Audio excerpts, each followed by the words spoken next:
Para ser un buen abogado, tiene que ser un abogado saludable.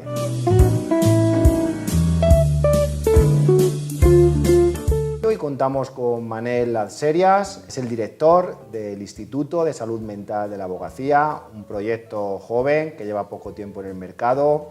Y Manel, muchas gracias por estar aquí con nosotros. Gracias a vosotros por la oportunidad de poder explicaros un poco, ¿no?, el proyecto.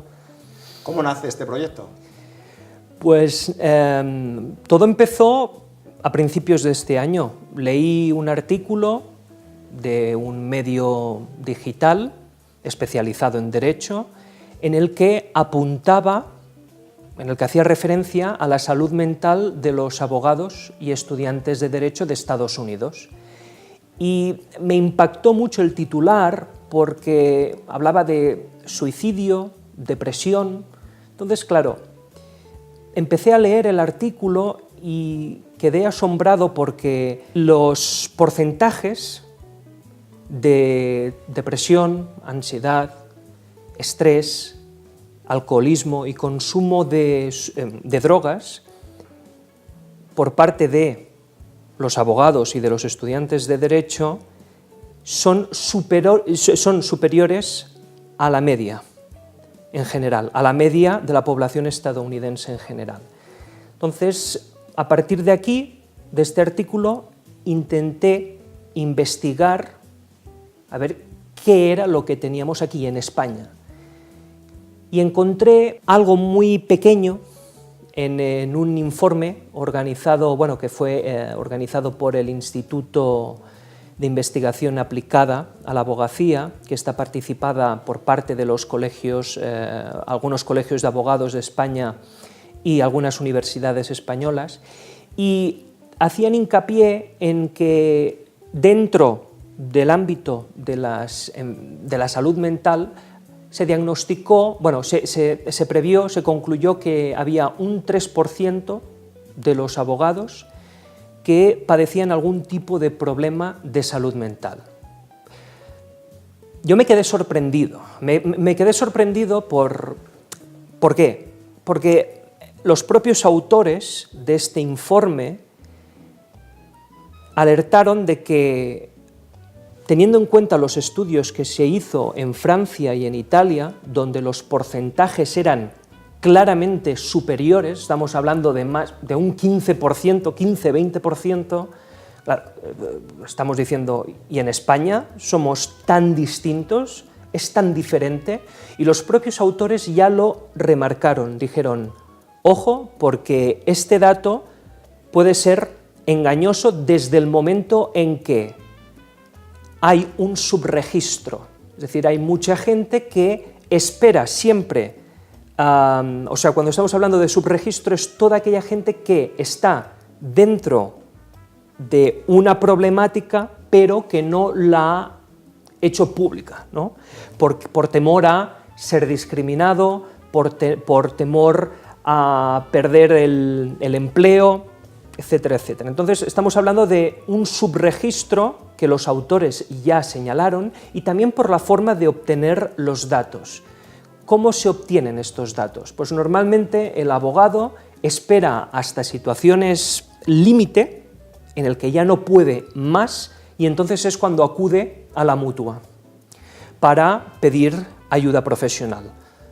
Entonces, claro, hay un gran segmento que no está diagnosticado, pero que padece de problemas de estrés y de ansiedad, que es normalmente lo más común, lo más frecuente.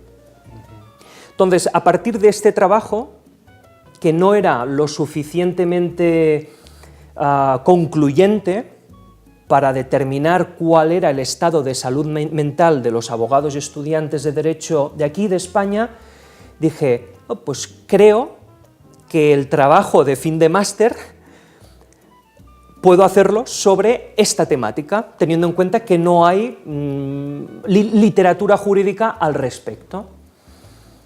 Y dije, pues venga, lo voy a hacer.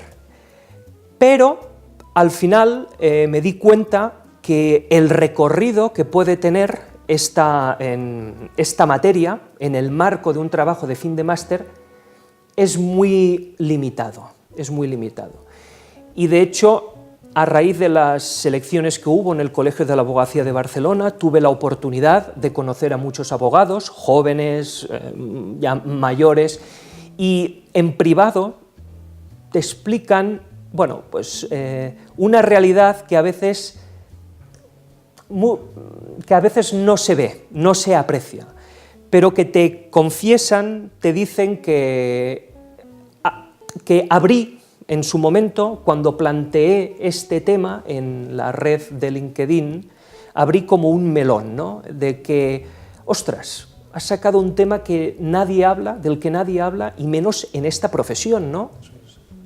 Y fue entonces cuando, pasado el verano, pensé y dije, vamos a ver, ¿cuál es el recorrido que puede tener este proyecto? Porque yo no quiero que eso se quede en el marco de un trabajo de fin de máster y luego quede en los archivos de la biblioteca de la universidad, no.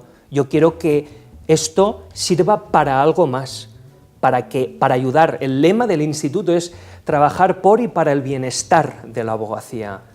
Y a partir de ahí es cuando decido iniciar este proyecto. ¿Cuáles son los propósitos que tiene el instituto? Me imagino que habrá una parte de concienciación, de cultura, porque como hablábamos antes, vivimos en un sector donde solo conocemos aquellos casos que ya llegan al extremo, ¿no? Todos conocemos pues, esos jóvenes que se meten en grandes consultoras, en grandes despachos de abogados, que trabajan muchísimo, y eso supone un grado de estrés importante. Pero bueno, como son jóvenes, pues dicen, esto es una forma de empezar, pero vemos que no es algo solo de los jóvenes, es algo más habitual de lo que pensamos en este sector. Hay muchísimos despachos profesionales pequeñitos, donde el abogado está sometido a plazos, está sometido a una presión importante, porque no vendemos manzanas, estamos trabajando con cosas muy importantes de clientes, como puede ser un divorcio, como puede ser pues, una fusión de una empresa, donde hay muchos intereses y donde el abogado a veces dice, es que no hay más remedio, ¿qué hago? En un principio, este instituto tiene una serie de objetivos que se podrían estructurar en dos fases. En dos fases que además se puede ir trabajando de forma paralela. No es necesario que primero se cumpla la primera fase. Se pueden hacer ambas a la vez. En cuanto a la primera fase, yo la denomino la radiografía de la abogacía. Es decir, determinar el estado de salud mental de los abogados, consultores y estudiantes de Derecho por medio de encuestas y entrevistas, evidentemente con el fin de garantizar la credibilidad, el rigor, o sea, tanto el rigor científico como la privacidad. Desde el ISMA ya se está trabajando para constituir un comité científico integrado por psicólogos y psiquiatras, que serían los encargados de validar los materiales que se presentarían para evaluar el estado de salud mental de los colectivos antes referidos. Esto en cuanto al rigor científico. Y luego en cuanto a la privacidad, porque y más en este mundo en el que nos movemos, en el mundo del derecho, para garantizar la privacidad de los encuestados, lo que se haría sería, nosotros disponemos de una abogada especialista en protección de datos, Eva de la Rubia, y junto con la supervisión de la Agencia Española de Protección de Datos, elaboraría una evaluación de impacto de protección de datos. Todo esto para ajustarse a al nuevo reglamento comunitario de protección de datos que ya será aplicable el año que viene. Y una vez tengamos esta radiografía, ya será cuando podremos identificar cuáles son los rasgos, los factores de riesgo psicosocial de la profesión. Precisamente lo que dices, o sea, aunque intuitivamente o a partir de la experiencia ya podemos deducir cuáles serán, pero al menos para que quede constatado, ya con un rigor científico. Esto sería la primera parte, la primera fase. Y la segunda fase tiene que ver con la mejora del bienestar de la abogacía. Y aquí sí que hay una batería de medidas que se pueden, bueno, de objetivos que hay que tener presentes. En primer lugar, recomendar, en cuanto a la segunda fase, también se va a crear el Comité de Bienestar de la Abogacía. En este Comité de Bienestar de la Abogacía, lo que el ISMA pretende es crear un órgano que esté constituido por psicólogos, recursos humanos, abogados, o sea, todo, también consultores, digamos, un conglomerado, varios sectores que tengan como objetivo proponer, recomendar a los despachos de abogados una serie de políticas organizativas y de funcionamiento para mejorar el bienestar de los colectivos antes referidos. En Estados Unidos, el pasado mes de agosto se aprobó un informe en el que se constituyó, porque el año 2016 se hicieron 2 estudios, uno para estudiantes de Derecho y otros para abogados, para determinar el estado de salud mental. Evidentemente, al ver que esas cifras eran muy altas, en el caso de los estudiantes, se evaluó a 3.300 estudiantes, a 15 facultades de Derecho, mientras que los abogados eran 12.285. Hombre, yo creo que es una muestra bastante representativa, y cuando vieron que los porcentajes eran tan elevados, fue entonces cuando constituyeron un grupo de expertos, no solo dentro del mundo de la abogacía, de la American Bar Association, sino también jueces, los bar examiners, los que se encargan de examinar a los abogados que se presentan en el bar exam, y entre ellos elaboraron una serie de recomendaciones, y una de ellas, como muchísimas, es la creación de un comité de bienestar en el seno de los despachos de abogados, o si no es un comité de bienestar, la figura de un defensor del bienestar. ¿Todo esto por qué? Todo esto, y además en el propio informe me gusta cómo lo explican, ¿no? El por qué es necesario, es decir, dicen así, good for business, es bueno para los negocios, evidentemente, porque estamos hablando de que la salud mental se acaba convirtiendo, es una ventaja competitiva para los despachos de abogados. Estamos hablando de que cuando hablamos de salud mental también tiene una repercusión económica importantísima. De hecho, en el 2016 también la empresa Law 360 hizo una encuesta en la que según la cual el 40% de los abogados estadounidenses era muy probable o probable que abandonaran su despacho para entrar en otro al año siguiente. Todo esto suponía unas pérdidas para las grandes firmas de unos 25 millones de dólares. Luego, cuando decimos que es good for business, es que evidentemente tiene una repercusión económica. También es good for clients, y también bueno para los clientes, y aquí vamos a abarcarlo más, a los ciudadanos, porque estamos hablando de que si apostamos por el bienestar, por la salud mental del abogado, o del consultor, o del juez, o del estudiante de Derecho que luego aspira a ejercer, estamos hablando de que se están reforzando, se están protegiendo más los derechos y los intereses de los clientes, porque al fin y al cabo estas profesiones son las que se ocupan de tutelar, defender estos derechos. Y por último es the right thing to do, lo correcto a hacer. Llamémoslo una vertiente cristiana humanista de ayudar al prójimo, en este caso a estos colectivos. Vamos a ayudarlos, porque está bien hacerlo. Entonces, además de esto, también se podría, como ya se está haciendo también en Estados Unidos, incluir contenidos de salud mental en los programas de grado y másters de Derecho, en las facultades de Derecho, en los centros de formación jurídica, en colegios de abogados, en fin, el hecho de una función más educativa pedagógica, no llegar a unos casos límites, poder concienciar, poder instruir y proporcionar herramientas a estos colectivos para que no lleguen a situaciones tan extremas. Relacionado con esto es también la lucha contra el estigma.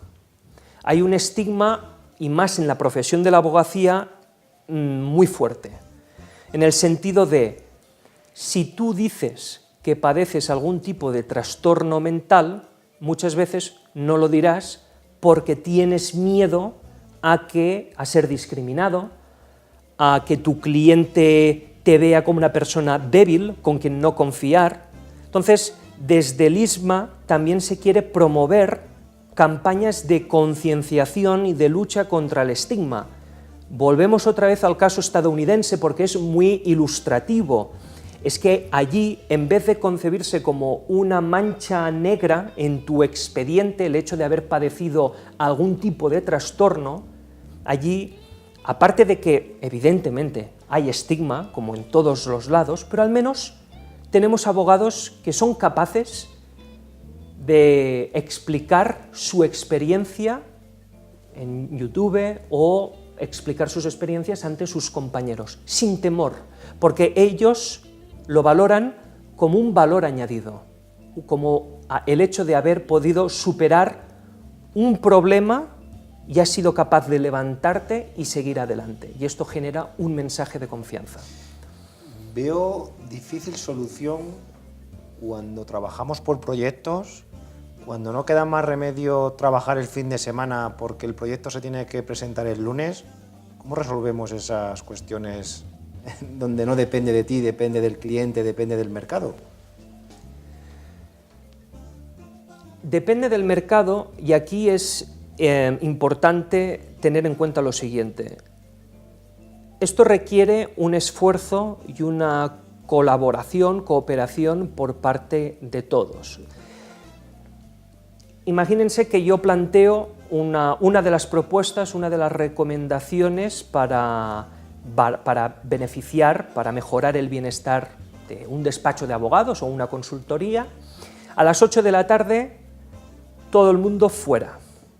Portátiles, y móviles, todo dentro de la oficina, para poder desconectar, estar con tu familia, etcétera, etcétera. Claro, si tú propones esta medida, esperas que la competencia también lo haga, porque si no lo haces, o sea, hay un coste de coordinación. Si yo lo hago, yo espero que los demás también cumplan, porque si no, al final es el cliente vendrá a las 8:05, encontrará que tu despacho está cerrado e irá a la competencia, porque siempre habrá alguno que dirá, bueno, esta recomendación, ¿para qué? Entonces, es difícil, por supuesto que es difícil, pero al menos tener la convicción de que es fundamental ya concienciar, que haya una cultura, que se haga pedagogía sobre esta cuestión, que cuando estamos hablando de salud mental, no solamente estamos hablando de el hecho de no padecer ningún tipo de trastorno mental, es que estamos hablando, y eso lo dice la Organización Mundial de la Salud, estamos hablando de la mejora del bienestar, la prevención de estos trastornos y el tratamiento y rehabilitación de los afectados. Es algo que nos incumbe y que nos afecta a todos. Y por eso este instituto tiene esta faceta de lucha contra, proponer una serie de medidas que vayan encaminadas a esto. ¿No crees que muchos de los problemas de salud mental en los despachos viene por una mala organización interna y por no aprender a decir que no a ciertos proyectos que quizás no son rentables, pero que muchas veces los cogen por cogerlos? Sí, de hecho hay las características de los despachos, claro, es que también depende de qué tipo de despacho estemos hablando, ¿no? Yo digamos que mi vida siempre la he pasado en yo experiencia dentro de un despacho no he tenido porque siempre he estado dentro del mundo de la academia y además teniendo en cuenta pues por el trastorno obsesivo-compulsivo que padezco, siempre he considerado oportuno no estar dentro, porque sé que esto tiene un coste a nivel de salud importante. Lo digo porque muchos compañeros me han expresado pues, sus emociones, sus experiencias en los despachos, grandes, pequeños, medianos, y hay unos patrones comunes en cuanto a la forma de hacer las cosas que no ayuda. Jornadas maratonianas, trabajar bajo presión, el ambiente que puede haber entre compañeros, porque no tenemos, sobre todo en determinadas estructuras, es como hay una competencia interna entre a ver quién factura más, quién factura menos. En vez de trabajar juntos, codo con codo, muchas veces se acaba pervirtiendo la esencia y el ego acaba predominando. ¿Qué tipo de apoyo necesitáis, Manel, para el instituto? Bueno, teniendo, claro, como todo en esta vida, acabo justamente hoy, hace un mes que he lanzado este proyecto, financiación, sobre todo financiación. Financiación para poder empezar a crear pues, una infraestructura sólida.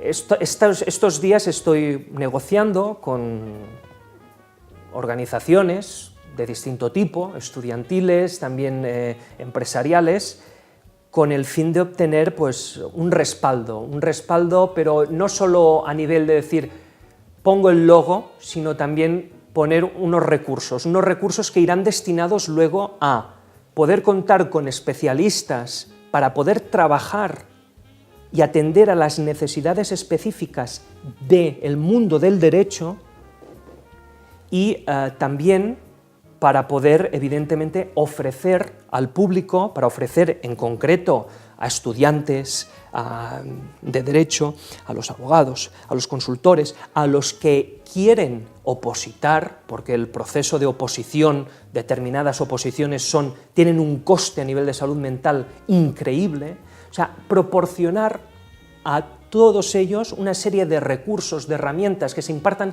conferencias, ponencias y, digamos, contribuir a esta cultura del bienestar. ¿Cómo podemos contribuir? Bueno, teniendo en cuenta mi torpeza a nivel de tecnología, está claro que, por ejemplo, en vuestro caso, me haríais un gran favor si pudierais ayudarme en el tema de la página web o el tema de los diseños de los vídeos, que ya tuve la oportunidad, antes de venir aquí, pues he visto unos cuantos y realmente pues estas impresiones o efectos realmente a mí me parecen, para mí es un mundo desconocido y creo que puede ayudar mucho a visibilizar, porque muchas veces es eso, ¿no? De una imagen o un vídeo de alguien, de un abogado, imagínate, o de un consultor o de un estudiante de derecho explicando su problema. De hecho, me gustaría iniciar una campaña de antiestigma, la he llamado Haz tu alegato, en el que consiste en sentarse y explicar tu propia experiencia, uno y luego otra persona, para decir, señores, aunque yo tenga un problema de salud mental, eso no quiere decir absolutamente nada. Eso no te resta credibilidad, capacidad. Si estás tratado, es decir, si tú, por ejemplo, has pasado por un proceso de depresión, pongamos, te has tratado, has seguido al pie de la letra las terapias oportunas, te has recuperado. Esto no tiene por qué esconderse. Es importante que tus compañeros, que tu entorno sepa que, por ejemplo, has pasado por estas experiencias, porque así pueden saber hasta qué punto pueden, al final es conocer a la persona. En el marco de un proceso de selección es curioso, y aquí te voy a explicar una anécdota porque a mí me impactó. En la feria de ocupación del Colegio de la Abogacía de Barcelona vinieron grandes despachos a ofrecer sus servicios, bueno, a que los estudiantes pues, pudieran depositar dejar sus currículums y poder, entrevistarse con los de recursos humanos. Entonces, yo en vez de echar mi currículum, yo aparecí y dije, estoy interesado en hacer un estudio de salud mental. Bueno, cuando dije estas dos palabras, las caras ya lo decían todo, ya lo decían todo. O sea, estamos hablando de un tema peliagudo, estamos hablando de un tema complicado que genera mucha reticencia porque precisamente lo conciben como algo negativo per se, ya es negativo.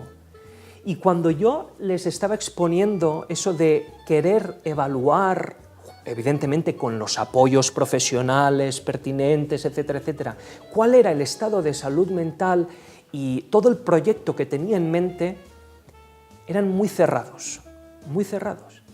Y precisamente cuando hablamos de grandes firmas, teniendo en cuenta que en Estados Unidos ya ha habido un estudio que te está diciendo que te está costando 25 millones de dólares al año, hombre, pues al menos sentarte y escuchar qué es lo que te están proponiendo y al menos entablar algún tipo de conversación o establecer alguna colaboración para ver que esto es importante, que no hay que tener miedo, que se pueden hacer muchas cosas para mejorar el bienestar de la abogacía y que esto se puede mirar desde dos puntos de vista, desde un punto de vista que para mí es la más importante y es más la función social de ayudar al abogado, al despacho, a la marca, como también una repercusión, un impacto económico. Vamos a hacer que aumentando el bienestar de los abogados haya un incremento de la productividad de los despachos.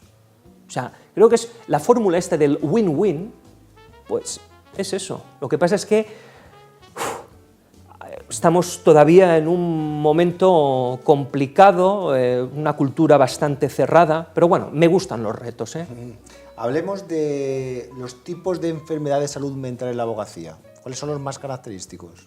Sí, por lo que yo he estado investigando hasta la fecha, sobre todo estamos hablando de los más frecuentes, episodios de ansiedad, estrés.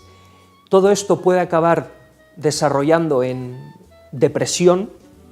Luego también están tema del alcoholismo, el consumo de drogas para, digamos, seguir el ritmo frenético que tiene el ejercicio de la abogacía. Claro, muchas veces no nos damos cuenta y esperamos hasta que nuestro cuerpo dice basta. No tenemos que llegar a este punto. Y cuando es difícil darse cuenta, pero por eso estamos aquí. O sea, por eso este proyecto ha nacido, ¿no?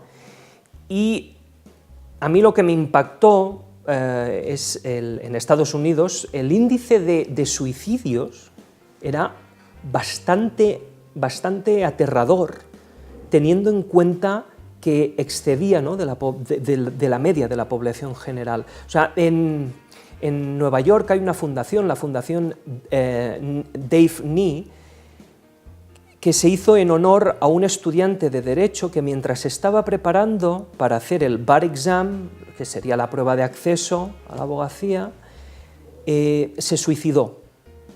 Se suicidó, pero ¿por qué se suicidó? Tenía una depresión. tenía una depresión que él, el propio estudiante, no compartió, no hizo público, incluso sus mejores amigos estaban sorprendidos de que realmente tuviera una depresión. Por eso que es importante que no tardemos tanto en decirlo, o si no nos encontramos en un momento bueno. Es importante abrirse. Y es por eso que, sobre todo, ansiedad, estrés, depresión y luego todo el tema de drogas y alcohol, que puede realmente, no sé hasta qué punto, porque desgraciadamente en este país no disponemos aún de estudios, pero por lo que dicen, pues parece que no es algo menor.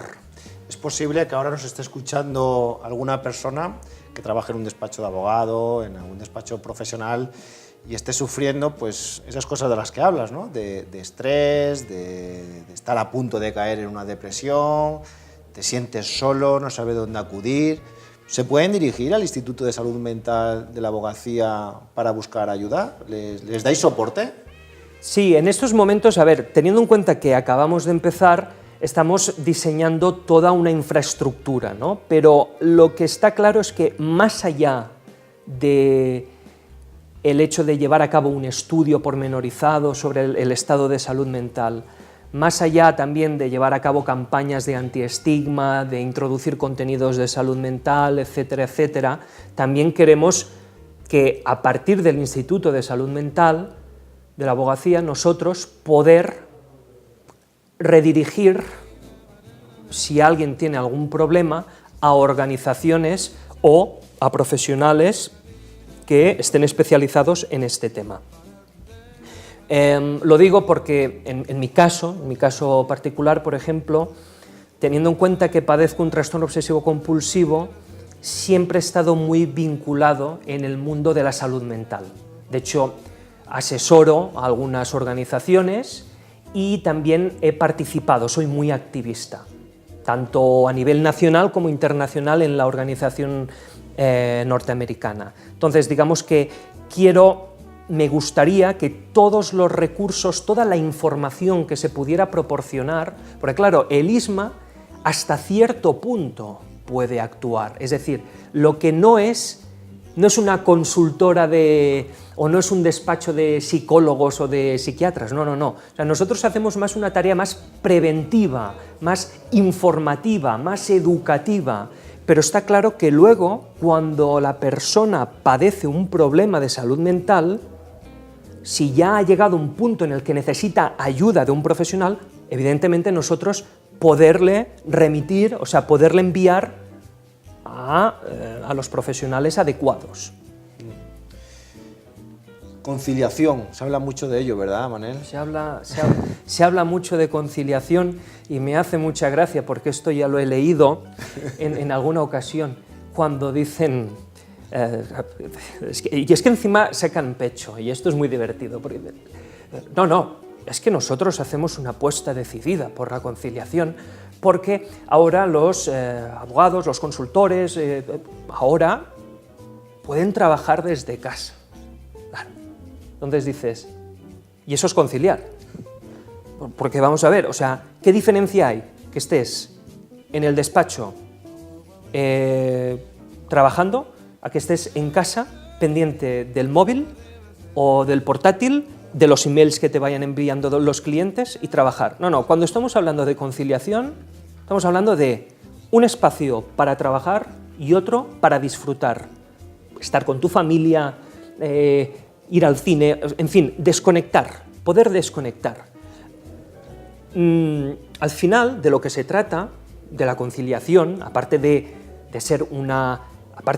dar a la persona un espacio vital para poder realizarse a sí misma, también estamos hablando en términos de productividad. Es que no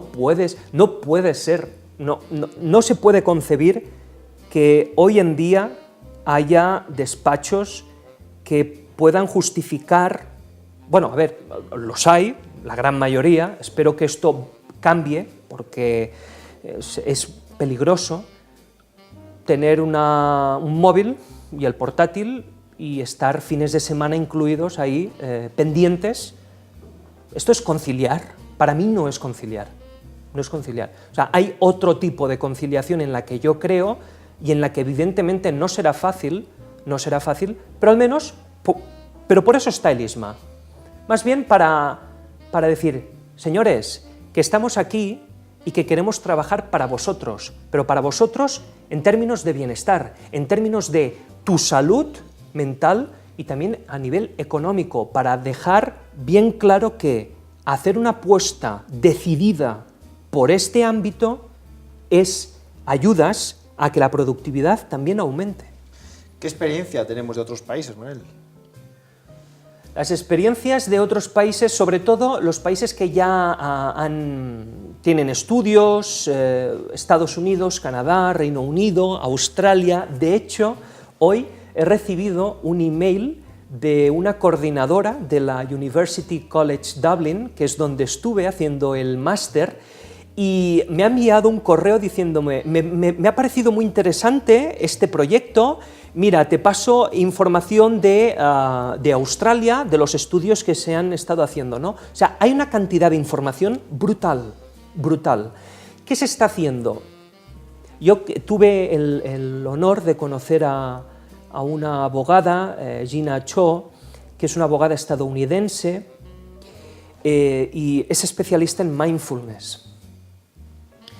Cuando estuve en San Francisco a principios de julio, estuve participando en la conferencia anual de la Organización del Trastorno Obsesivo Compulsivo de Estados Unidos, pues el último día pude reunirme con esta abogada para conocer, oye, pues, ¿por qué había decidido emprender por este camino? Claro, ella me dijo, mira, nosotros, yo he estado trabajando con mi marido, tenemos un despacho de abogados, y llegó un momento de mi vida en el que se me caía el pelo. Se me caía el pelo, y no entendía por qué. Estrés. A ella le dio por el pelo, pero es que hay gente que se puede manifestar de múltiples maneras, ¿no? Igual que hay gente que para reducir o para mitigar la ansiedad o el estrés, pues recurre a la bebida, a la droga, en fin, cada persona es un mundo. Pues cuando yo hablé con ella me dijo, pues mira, fui al profesional, el profesional me dijo que tenía un trastorno de ansiedad generalizada y a partir de ese momento tuve muy claro que tenía que cambiar la forma de hacer. Y se especializó, de hecho tiene un certificado de profesional de mindfulness. Entonces, gran parte de su actividad consiste en recorrer todo Estados Unidos, facultades de Derecho, desde la propia American Bar Association, es decir, tiene un protagonismo notorio y para hacer una tarea de concienciación, para enseñar, por ejemplo, la técnica del mindfulness, que ahora está muy de moda, sí. Todo esto se puede adaptar. Retiros espirituales, sí, de coger a los abogados, pero no se los lleva en plan las bondades de nuestra firma o los objetivos que tenemos que cumplir. No, es desconectar. O sea, hay muchas iniciativas, incluso en las facultades de Derecho se hacen programas, hay como créditos de libre elección, optativos, para que los estudiantes puedan acceder a materiales, a recursos relacionados con la salud mental. Hay una apuesta y yo creo que por ahí debemos, España también tiene que ser pionera en esto, a nivel europeo. Es posible que algunos que nos escuchen estén pensando que ellos en su propio despacho ven difícil una solución cuando realmente el cliente al final es el que manda, Manel. El cliente es el que manda, pero el cliente también tiene que tomar conciencia, y aquí es una cosa importante, y es que cuando estamos hablando de salud mental, de la abogacía, a su vez estamos hablando de dar una mayor, reforzar la calidad del servicio que ofrece el abogado, el consultor, o cuando el juez tiene que ejercer su función, cuando tiene casos, muchos casos encima de la mesa. Es decir, al final de lo que se trata es, si apostamos por este sector, estamos diciendo que también tiene un claro efecto en el mundo de los clientes, en el mundo de las empresas. ¿Qué sentido tiene tener a un abogado que está prácticamente, duerme 3 horas al día, 3 horas, y luego tiene que llevar un caso importante de la banca, donde se están jugando millones? Muchas veces por un error mínimo de concentración, que puede ser fruto de un cansancio acumulado, de trabajar bajo unas presiones increíbles, de no estar en pleno uso de tus facultades. Claro, todo esto se resiente. Hay un perjuicio muy grave en el sistema económico y en la protección de los derechos e intereses. Por lo tanto, no es baladí, y de los propios clientes, y aquí es donde yo estoy buscando apoyos de empresas y también de entidades financieras para conseguir que se adhieran a este proyecto. Porque si nosotros conseguimos que los clientes apoyen esta iniciativa, si ellos también toman conciencia de que si apostamos por esto es que también es beneficioso para vosotros, si lo hacemos, todo irá mejor, todo irá mejor. No es fácil, por supuesto que no es fácil, pero bueno, a mí me gustan siempre los retos, o sea, al menos intentarlo, que no sea, al menos, que no se haya intentado. Yo tengo esa determinación y ya te digo, la voluntad, o sea, la intención de este proyecto es ayudar, ofrecer recursos a todo el mundo. No se trata de... Porque quizás hoy el abogado se siente muy solo, ¿no? Sí, se siente muy solo.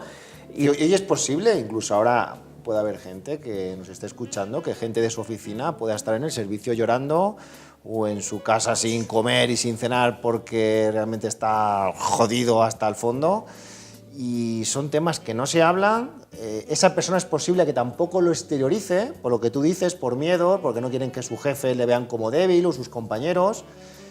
¿Y qué hacemos con estas personas? ¿Cómo les podemos ayudar? Por eso me parece muy valiente, y te felicito, Manel, por esta iniciativa de poder ayudar con recursos, con prevención, porque haya un lugar donde se les pueda facilitar, aparte del apoyo, la información, la cultura, la concienciación.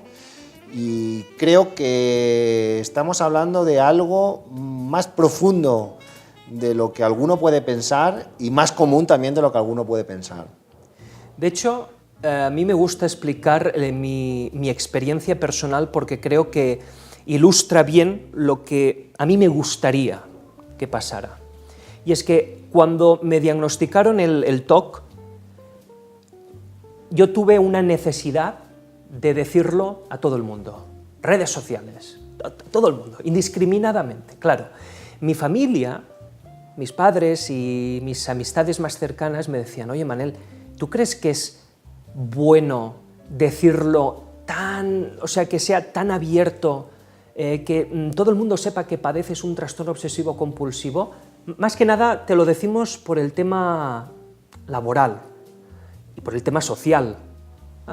Entonces, aparte de que al principio eso era una necesidad terapéutica para mí, al final se acabó convirtiendo como una tarea de concienciación, de pedagogía. Es decir, uno tiene que estar, y aquí es importante respetar ante todo la opción personal de cada uno. Es decir, es posible que algún abogado no quiera manifestar delante de sus compañeros o su jefe que tiene un problema porque, bueno, pues porque considera que no tiene por qué saberlo.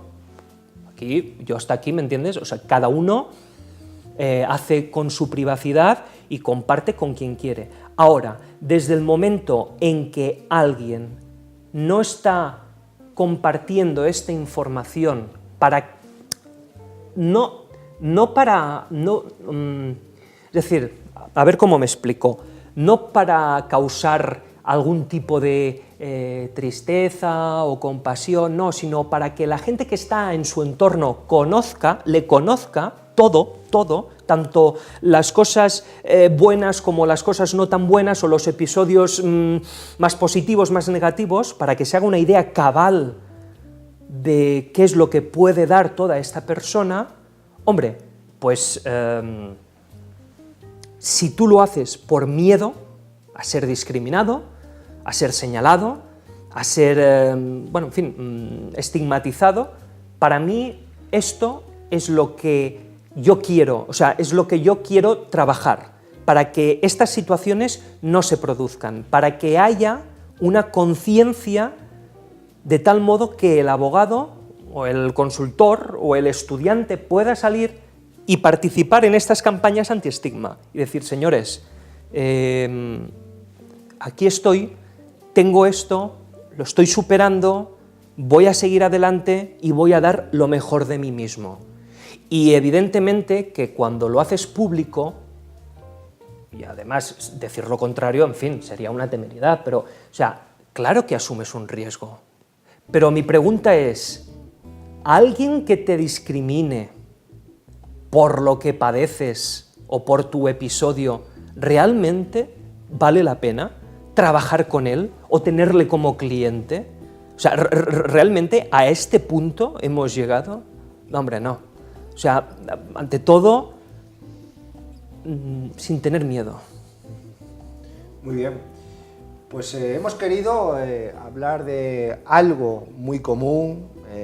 Yo tengo que reconocer que en este sector, donde hay mucha ansiedad, donde hay mucho estrés, donde hay mucha depresión de la cual no se habla, a veces nos metemos nosotros en estos charcos, muchas veces por no saber decir que no, por querer abarcar proyectos o servicios que en realidad los miras y no son rentables. Yo creo que tenemos que hacer a veces una concienciación nosotros en saber en el despacho hacia dónde queremos ir, no podemos ir a la deriva, porque eso nos va a evitar también muchos problemas. Por supuesto que desde aquí hemos querido aportar nuestro granito de arena a hablar de un tema quizás complicado, pero que creo que había que hablarlo. Manel, quiero darte las gracias porque hayas estado aquí con nosotros. Por supuesto que estaremos muy atentos a este Instituto de Salud Mental de la Abogacía. Os apoyaremos en todo lo que haga falta, porque apoyaros a vosotros es apoyar al sector, es apoyarnos a nosotros mismos también como abogados y consultores. Yo creo que esto va en beneficios de todo. Cualquier persona que tenga estrés, cualquier persona que esté fastidiada en el trabajo, eso al final repercute en la familia, repercute en los amigos, es decir, que esto tiene unos costes indirectos importantes. Al final hay algo más importante que el dinero, ¿no? Que al final es lo que hay detrás, intereses económicos, que es la salud de cada uno de nosotros.